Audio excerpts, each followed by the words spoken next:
m'appelle Bertrand Dardenne, je suis ingénieur économiste, ça fait 25 ans que je travaille dans le domaine de l'eau et particulièrement dans les pays en voie de développement, et aujourd'hui j'interviens comme expert, consultant auprès d'organisations internationales ou des gouvernements des pays en développement ou des opérateurs de services d'eau dans différents pays du monde.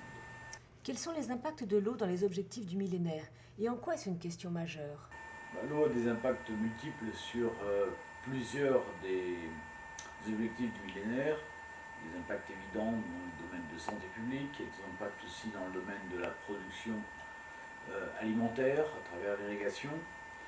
Ce dont je peux parler plus directement, c'est de l'objectif propre à l'eau potable, qui est en fait de réduire de moitié le nombre de gens qui n'ont pas accès de manière digne à une eau potable de qualité dans le monde d'ici 2015.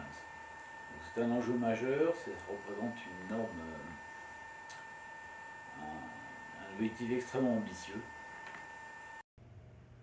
Les objectifs du millénaire sont-ils réalisables dans le secteur de l'eau? Il faut bien comprendre que cet objectif est politique plus que technique.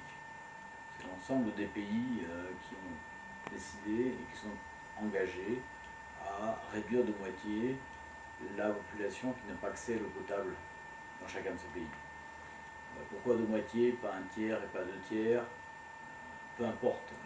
Ce qui reste, c'est qu'il y a un engagement majeur pour obtenir un résultat qui soit vraiment substantiel.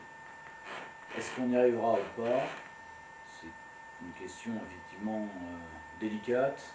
À première vue, ce que l'on peut en dire aujourd'hui, c'est que depuis quelques années, on observe qu'il y a une vraie mobilisation de la plupart des pays pour s'efforcer à combler le retard, que d'une part, avec les moyens qui sont traditionnellement utilisés pour gérer, investir et gérer dans l'eau potable, il y a des chances qu'on n'arrive pas réellement à atteindre cette réduction de moitié, même si on arrivera à des résultats significatifs, et qu'il faudra sans doute ajouter de nouvelles idées, de nouveaux chemins pour combler le déficit qui reste encore visible.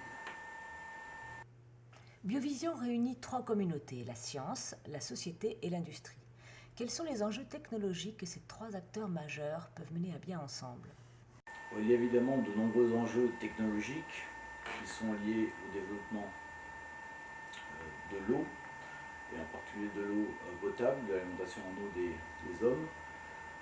Il y en a un qui a une place particulière dans l'avenir à moyen terme, dans les 20 ou 30 prochaines années, de par son impact, son poids économique fondamental, c'est le dessalement de l'eau de mer.